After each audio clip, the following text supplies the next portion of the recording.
Alhamdulillahirabbil alamin. Asyhadu an la ilaha illallah wahdahu la syarika lah. La haula wala quwwata illa billahil aliyyil azim.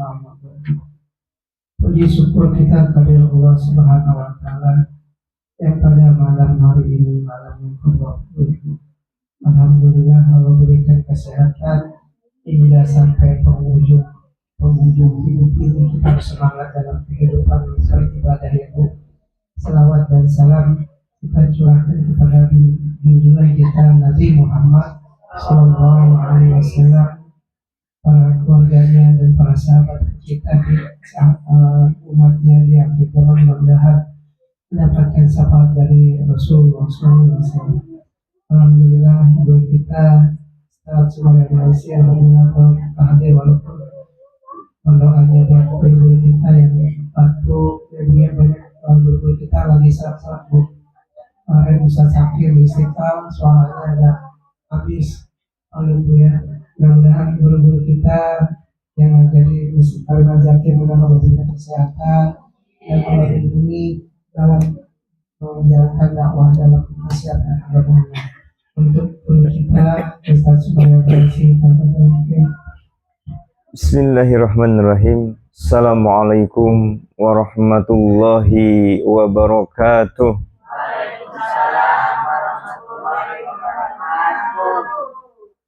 Alhamdulillah, nahmaduhu wa nasta'inuhu wa nastaghfiruh wa na'udzu billahi min syururi anfusina wa sayyiati a'malina. May yahdillah fala mudhillalah wa may yudlil fala hadiyalah.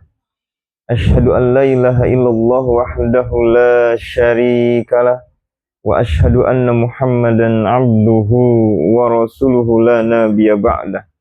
Allahumma fassalli wa sallim ala nabiyyina Muhammadin wa ala alihi wa sahbihi ajma'in. Faqala Allah ta'ala fi kitabihil karim. A'udzu billahi minasyaitonir rajim. Ya ayyuhalladzina amanu taqullaha haqqa tuqatih wa la tamutunna illa wa antum muslimun. Amma ba'du. Alhamdulillah, ibu hadirin jemaah yang dirahmati Allah, sehat ya? Alhamdulillah, bersyukur kepada Allah atas nikmat dan karunia-Nya. Kita sudah masuk di malam ke-20. Sudah menyelesaikan 2/3 Ramadan. Esok sudah masuk 1/3 terakhir dari bulan Ramadan. Mudah-mudahan Allah selamatkan amal ibadah kita. Allah jadikan kita orang-orang yang salihin dan salihat. Allah berkahi keluarga kita. Allah panjangkan usia dalam taat. Allah berikan rezeki yang berlimpah halalan thayyiban. Yang mendapatkan musibah insya Allah bersabar. Yang pergi di antara kita insya Allah husnul khatimah. Yang sakit insya Allah disembuhkan oleh Allah Subhanahu wa ta'ala. Dan mudah-mudahan di akhir usia kita husnul khatimah, berjamaah sama-sama masuk dalam surga Allah Subhanahu wa ta'ala. Amin ya rabbal alamin. Jadi mesti banyak-banyak doa ya Bu di bulan Ramadan. Mumpung doa kita mustajabah di bulan Ramadan. Teriring salawat dan salam tercurah ke hadirat junjungan Nabi kita Nabi Muhammad sallallahu alaihi wasallam. Ibu hadirin jemaah yang dirahmati Allah, pimpinan kita Dr. Rama Yulis, mudah-mudahan Allah juga panjangkan usia dalam taat. Mudah-mudahan keluarganya sakinah mawaddah warahmah, dan mudah-mudahan majlis az-zakir insyaallah istiqomah. Kita akan memulai kajian kita dengan doa yang sudah sangat ibu hafal.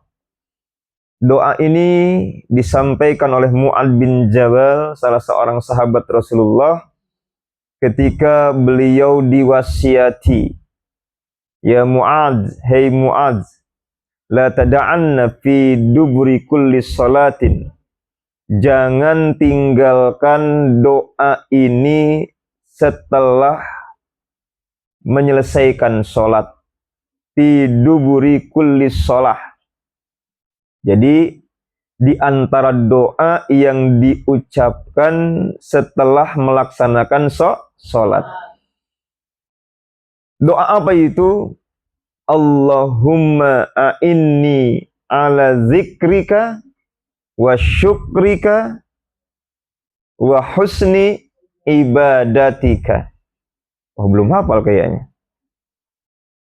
Ini salah satu doa yang dibaca selain tasbih, tahmid, tahlil. Ini salah satu doa yang dibaca. Hadisnya sahih riwayat Imam Abu Daud. Allahumma ya Allah, a'inni, bantu aku, ala zikrika, untuk selalu ingat kepadamu, wa syukrika, bantu aku untuk senantiasa bersyukur kepadamu, wa husni ibadatika, dan bantu aku agar mampu menjalankan amal ibadah dengan baik. 3 perkara ini kenapa dibaca di ujung setelah kita menyelesaikan sholat kita? Salah satu doa setelah selesai sholat. Karena setelah selesai sholat, waktu yang mustajabah. Waktu yang mustajabah. Kalau kita berdoa, diijabah. Itu yang pertama. Jadi memanfaatkan kesempatan yang terbaik untuk memohon kepada Allah. Yang kedua, 3 perkara ini penting. Karena 3 perkara ini tanpa dibantu oleh Allah, kita tak akan mampu melaksanakannya. Karena 3 perkara ini bisa kita katakan sebagai landasan melaksanakan kesolehan setelah sholat.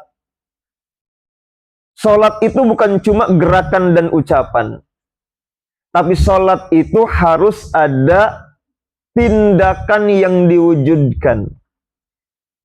Aqimis sholata, inna sholata tanha anil fahsya'i wal munkar. Nah, itu yang disebut dengan setelah selesai sholat, maka sholat tegak di dalam kehidupan kita, sehingga ketika sholat tegak dalam kehidupan kita, kesolehan bisa diwujudkan. Apakah soleh dalam bentuk melaksanakan perintah Allah, atau soleh dalam rangka menjauhi larangan Allah. Maka bagi orang yang kemudian cuma sholat dengan ucapan dan perbuatan, tapi tidak bisa mewujudkan sholat di kehidupan sehari-hari, itu sholatnya bukan menambah dekat dengan Allah, tapi malah membuat dia tambah jauh dari Allah. Riwayat Imam Tirmizi mengatakan, man lam yanhahu sholatuhu anil fahsya'i wal munkar, lam yazdad minallahi illa bu'dan. Barang siapa yang sholatnya enggak membuat dirinya jauh dari perbuatan keji dan mungkar, ini sholat kita itu enggak punya pengaruh. Sholat kita itu enggak punya efek, enggak ngepek, kata anak-anak sekarang.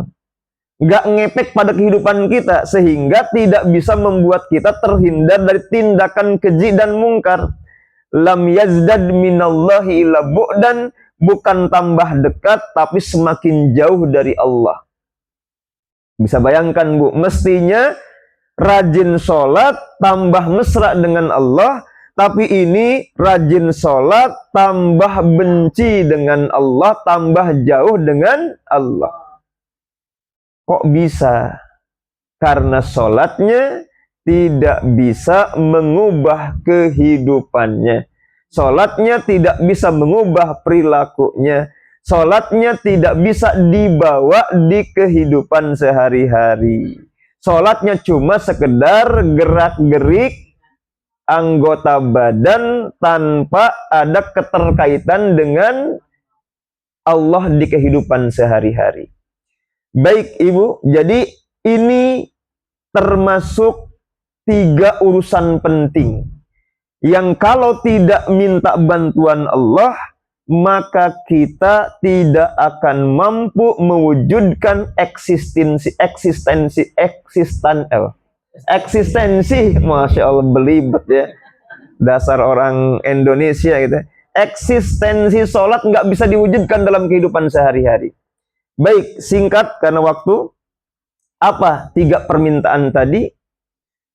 A'inni ala zikrika, bantu aku ya Allah untuk bisa zikir atau mengingat engkau. Saya ambil satu contoh. Umar bin Khattab, tahu Umar bin Khattab, Bu? Iya. Iya. Tahu namanya, nggak pernah kenalan dengan orangnya.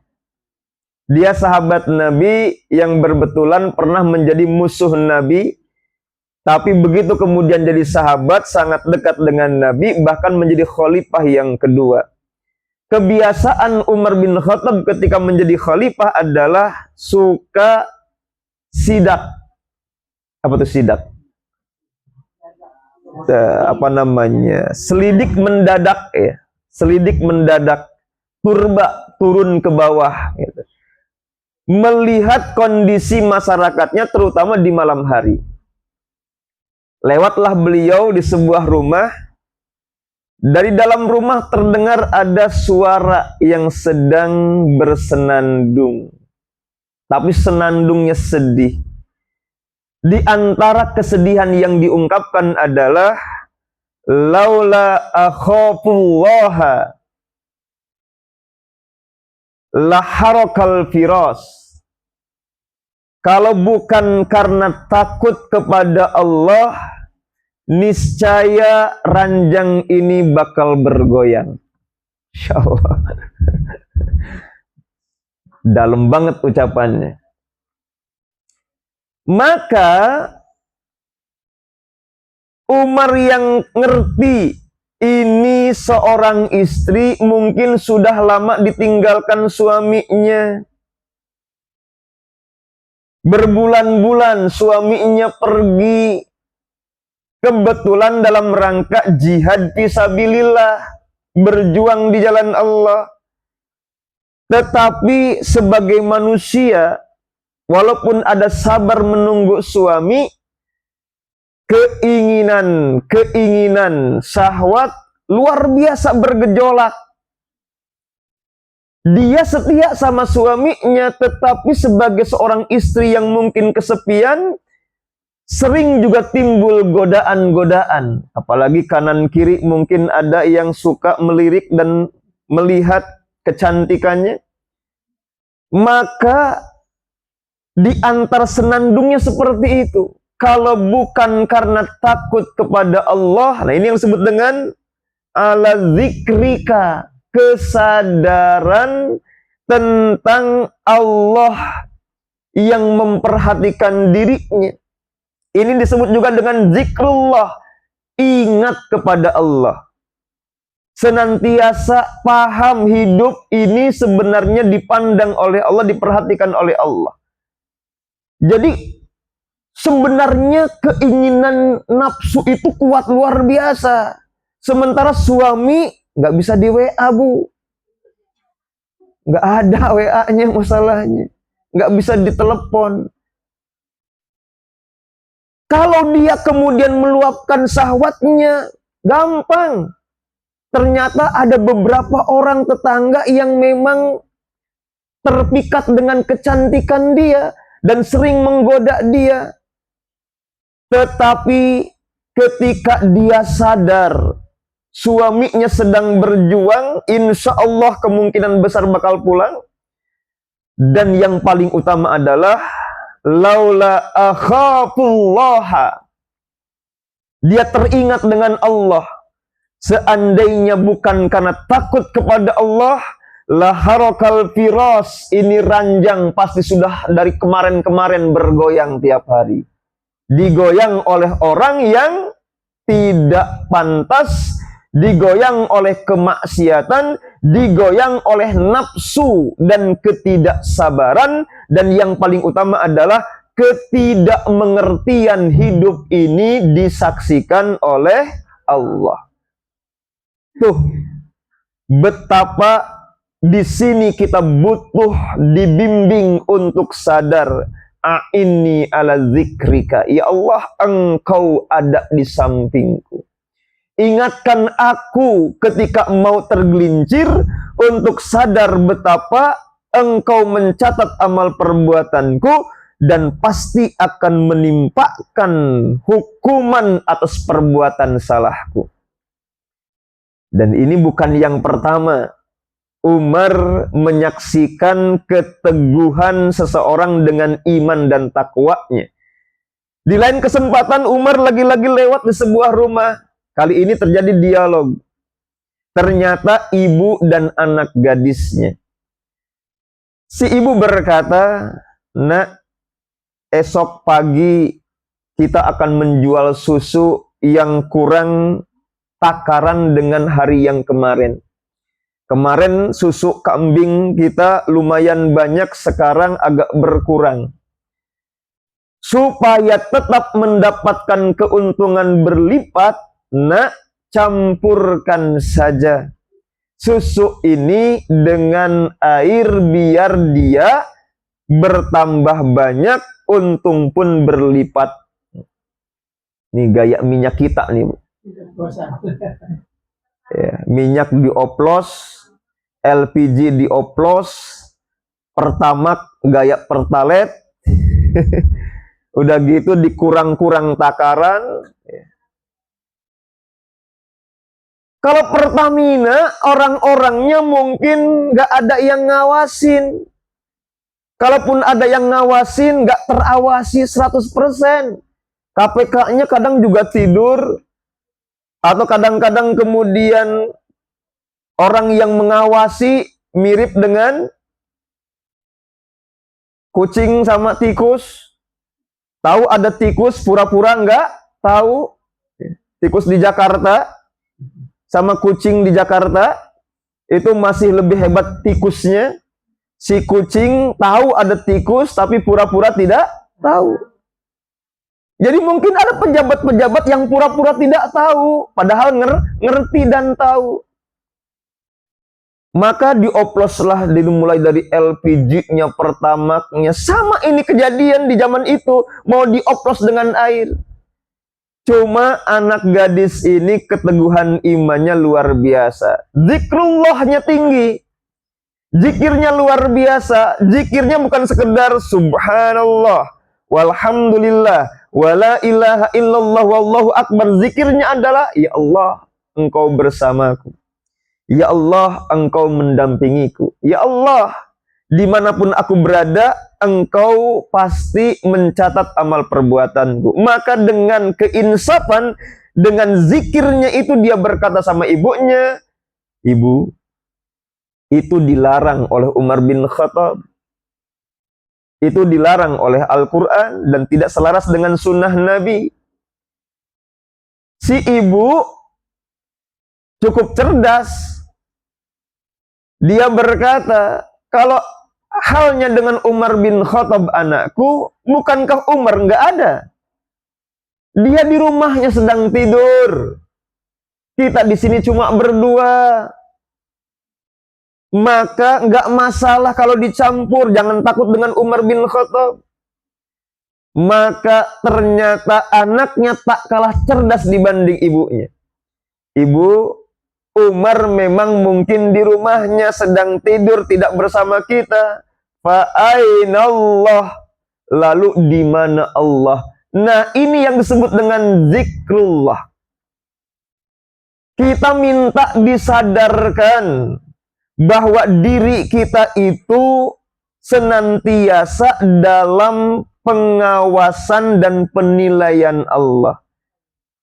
Makanya meskipun kemudian di rumah bahan pokok sudah mulai berkurang, jangan sampai kemudian kita gelap mata. Gelap mata seperti apa? Itu tadi, timbul emosi, rumah tangga akhirnya ribut terus, lalu kemudian ngomong sama suami, pokoknya mama nggak mau tahu, uang bulanan harus lancar, tah dari mana datangnya terserah. Lah suaminya ketemu dengan istri gelap mata, di kantor pun gelap mata. Terngiang di benaknya, mama nggak mau tahu, yang penting ada, datang dari setan nggak jadi masalah. Beneran bu, akhirnya rejeki setan yang diambil. Korupsi sekarang bukan lagi di bawah meja, mejanya dibawa, mejanya diangkut. Ini kenapa bisa terjadi? Istri di rumah gelap mata, nggak ingat Allah, nggak ingat dulu waktu menikah, siap sehidup semati bu, beneran nih, ogah kan? Iya, pokoknya susah senang ditanggung bersama, begitu senang mau bersama, begitu susah agak mau. Ada uang abang sayang, tak ada uang abang, masya Allah. Ini bu, pentingnya ini ala zikrika di zaman sekarang. Ada banyak orang yang gelap mata karena ekonomi, menjual diri, karena ekonomi jual anak. Kemarin tuh ya, polisi melakukan tindakan asusila dengan anak kecil. Ternyata kasusnya adalah dia beli. Berarti jual beli manusia. Tuh yang menjual manusia berarti gelap mata. Karena apa? Urusan ekonomi telah membuat dia kehilangan akal sehat. Padahal dia mesti sadar bahwa rezeki sudah ditetapkan oleh Allah. Selama hidup masih diberi napas, pasti akan ada rezekinya. Kita belajar dari binatang yang bernama Al-Ankabut. Apa itu Al-Ankabut? Laba-laba, bukan bala-bala ya. Kalau bala-bala buat buka puasa tuh enak. Ya, sambal kacang. Ibu bener aja. Jadi laba-laba itu nyari makannya diem bu. Makanan nyamperin. Walaupun kita jangan belajar di laba-laba juga ya. Di rumah aja ngejedok. Iya. Ngejedok. Siapa yang bagi katanya. Nunggu apa? Nunggu santunan gitu ya. Bukan seperti itu. Karena laba-laba walaupun dia diam di tempat ada ikhtiarnya. Apa itu ikhtiarnya? Bikin sarang yang bikin binatang-binatang yang jadi makanan itu terjebak di sarangnya. Berarti laba-laba itu bukan diem tanpa ikhtiar. Dia membuat jebakan sebagai bagian dari ikhtiar dia.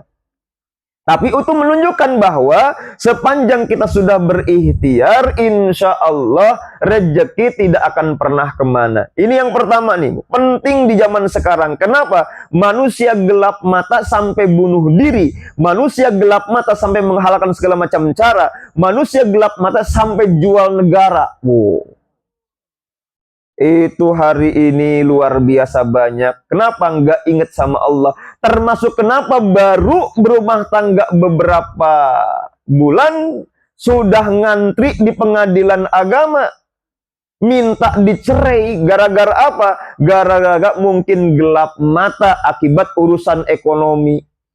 Namanya aja gaji ke-13, turun juga kagak katanya gitu ya. Lalu kemudian namanya aja bikin peluang pekerjaan ribuan jutaan. Yang nganggur tetap banyak karena pekerjaannya buat orang luar sono. Jadi ini yang pertama ibu. Penting untuk sadar tentang makna zikrullah. Yang esensial atau yang paling pokok dari zikrullah adalah kesadaran muraqabah. Kesadaran kita terawasi oleh Allah. Yang kedua, wasyukrika. A'inni ala zikrika wa syukrika. Ya Allah, bantu aku untuk pandai bersyukur dengan nikmat yang telah Engkau berikan. Karena hari ini Kita digoda oleh flexing, Bu. Apa tuh flexing? Nanti kita lagi. Pamer. Orang tiap hari pamer di TV, pamer di medsos. Itu yang namanya emas sampai brerot.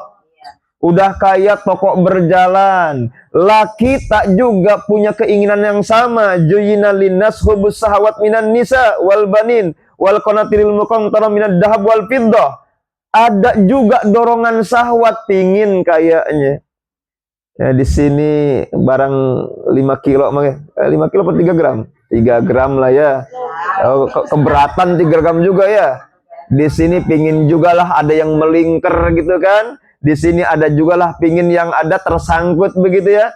Tiap hari diliatin sama orang yang flexing dengan tas brandednya, dengan sepatu brandednya, dengan baju yang baru beli kemarin, dipakai sekali, kagak dipakai lagi, numpuk jadi koleksi di lemari. Kalau kurang-kurang punya akal sehat dan rasa syukur, sama Bu. Tiap hari kita berantem sama suami, kenapa? Ngebandingin hidup kita dengan hidup orang. Pak, kapan hidup kita kayak orang? Orang kayak kita susah. Iya. Orang udah sampai Singapura, kita Singaparna aja nggak pernah. Iya. Orang pakai emas, brerot, ini emas hitamnya aja nggak pernah. Ada wangi-wanginya katanya. Mas hitam yang mana, Bu? Ada lah ya. Iya. Banyak karatnya, jadi hitam akhirnya. Orang kendaraannya sampai gonta-ganti, parkirannya banyak mobil. Lah kita naik ojek aja sampai ngutang. Tari abang, ya. Kapan hidup kita kayak orang? Saking apa? Saking ngebandingin hidup dengan hidup orang. Padahal dari dulu kita diajarkan bahwa hidup itu mesti merasa beruntung. Masih untung makan teri. Orang cuma makan nasi, garam, cocol dikit. Ya. Masih makan dengan nasi, alhamdulillah. Orang nasi aking, nasi sisa dijemur di tanah kembali. Kita diberikan pembelajaran masih beruntung, nasib masih lebih baik dibanding orang. Maka kalau di poin pertama, gelap mata itu obatnya adalah zikrullah, sadar dengan keberadaan Allah, merasa sedang dipantau. Maka di poin yang kedua, obatnya adalah qanaah. Iya, merasa cukup dengan apa yang sudah Allah beri. Hidup ini yang penting, Bu, ada mobil, ada rumah. Ada apa lagi, Bu? Ada macam-macam gitu ya. Nah, jadi hidup ini, Bu, sepanjang tulang punggung kita masih tegak, sepanjang kita masih sehat, alhamdulillah, insya Allah, yang namanya rezeki bisa bertambah. Tapi kalau kemudian ternyata mengeluh dan membandingkan hidup dengan orang lain, la in syakartum la azidannakum wa la in kafartum inna azabila syadid. Inna azabila syadid. Kalau kurang bersyukur, azab Allah keras. Azab Allah menyiksa, azab Allah lebih pedih dibanding apapun. Makanya mesti bersyukur biar rezeki yang hari ini kita anggap kurang bisa bertambah di lain hari. Maka obatnya qanaah. Maka Rasul mengatakan agnal gina qanaah, kaya yang sesungguhnya itu qanaah. Karena orang qanaah itu bebas merdeka. Tidak berharap, tidak kemudian menginginkan rezeki orang, Tapi kalau orang kaya nggak qanaah, tetap miskin kere. Kenapa? Karena hatinya masih berharap rezeki orang. Jadi walaupun ibu punya mobil 10, amin. Punya rumah bertingkat 5, amin. Gitu kan. Harta deposito di bank berapa M kira-kira? Amin. Iya. Silakan deh dihitung aja gitu ya. Tapi kalau nggak qanaah, kalau kemudian masih ada penyakit rakus, apalagi ada penyakit bakhil, merege hese cap jahe kudu diteke. Nah, itu Bu, tiap hari ada aja, ya Allah, nih rezeki masih kurang. Padahal baru tanda tangan Bu, 1 M keluar cair tuh. Tapi kalau kurang qanaah masih tetap kurang, kata Rasulullah. Laukana libni Adam wadi dahabin, kalau anak Adam punya 1 lembah emas, tapi dia nggak qanaah, latamanna sani, pasti berharap lembah emas yang kedua. Saking apa? Saking hidupnya nggak pernah puas dengan apa yang ada. Jadi itu yang kedua. Bersyukurlah kenapa hidup ini sekarang lagi diuji dengan flexing, dengan pameran kemewahan, di mana kita juga tertarik ingin punya hal yang sama. Maka coba kekang rasa keinginan tadi, bersyukurlah dengan nikmat yang ada, jangan terpengaruh dengan gaya hidup orang. Yang terakhir, udah ada yang ngantuk-ngantuk. Belum tanda tangan. Iya, belum tanda tangan ya. Yang terakhir apa yang terakhir? Wa husni ibadatika, bantu aku ya Allah bisa memperbaiki amal ibadah. Karena apa Ibu? Puasa. Kata Rasulullah, banyak orang yang puasanya cuma lapar dan dahaga saja, tapi tidak ada puasa di sisi Allah. Rubbas shaimin laisa lahu min siyamihi ilal jual atas. Berarti bisa berpuasa gampang. Anak-anak juga bisa berpuasa. Tetapi sampai pada puasa yang ibadahnya dengan ibadah yang terbaik, itu bukan pekerjaan gampang. Harus minta bantuan Allah. Puasa yang kemudian disebut sebagai ibadah yang terbaik adalah lisannya bisa berpuasa dari ghibah, telinganya bisa berpuasa dari musik. Nah ini, musik udah Bu, tinggalkanlah, apalagi di bulan Ramadan ya. Kalaupun kemudian suka dengan musik, musik-musik yang kira-kira religi saja. Ini dipuasakan. Mata juga jangan sampai terus jelalatan. Jadi harus puasa seluruh anggota badan. Itu namanya wa husni ibadatik. Ya Allah, jangan sekedar aku puasa, tapi puasa yang membuat aku bisa punya pahala berupa kemampuan menahan lidah, kemampuan mata bisa tidak jelalatan, dan agar telinga kemudian bisa diatur dengan baik, hati tidak suujon, dan anggota badan yang khusyuk karena Engkau. Termasuk sholat. Kan ada sholat yang disebut dengan Allahumma lantas jalan. Kenapa Allahumma lantas jalan? Karena berarti tidak wa husni ibadatik. Kalau yang husni ibadatik itu berarti wuduknya benar, sholatnya khusyuk dan tumakninah, termasuk bacaan dan kemudian hal-hal yang dia lakukan di dalam sholatnya dipelajari berdasarkan keilmuan. Ini yang disebut dengan wa husni ibadatik. Begitu kemudian selesai, assalamualaikum warahmatullah, assalamualaikum warahmatullah, siap menyelamatkan tetangga di kanan, siap menyelamatkan tetangga di kiri kita, siap untuk mencegah tindakan keji dan mungkar. Itu namanya wa husni ibadatika. Contoh terakhir, haji Bu.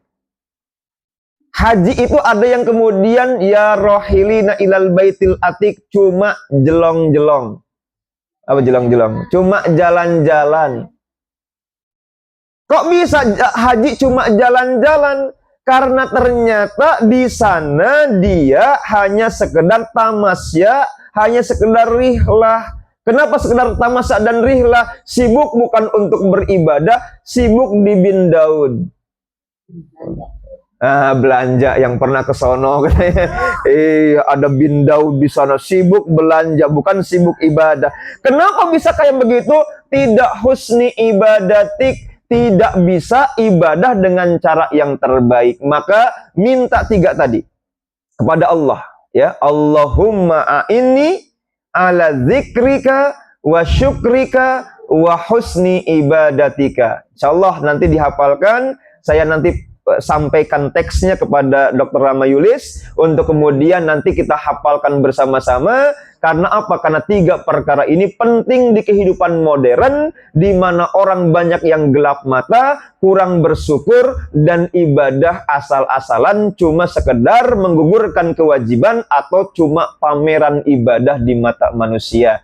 Mudah-mudahan bermanfaat. Walaupun wassalamualaikum warahmatullahi wabarakatuh. Waalaikumsalam warahmatullahi wabarakatuh. Demikian ibu kajian sesi akhir Ustaz Subarani di Azakir. Mudah-mudahan ilmu yang diberikan oleh guru kita Ustaz Subarani, semoga kita bisa mengintrospeksi diri kita, ya. Kita menjaga diri kita, dan banyak ilmu-ilmu yang kita serapkan oleh guru kita jalankan apa yang telah diberikan guru kita.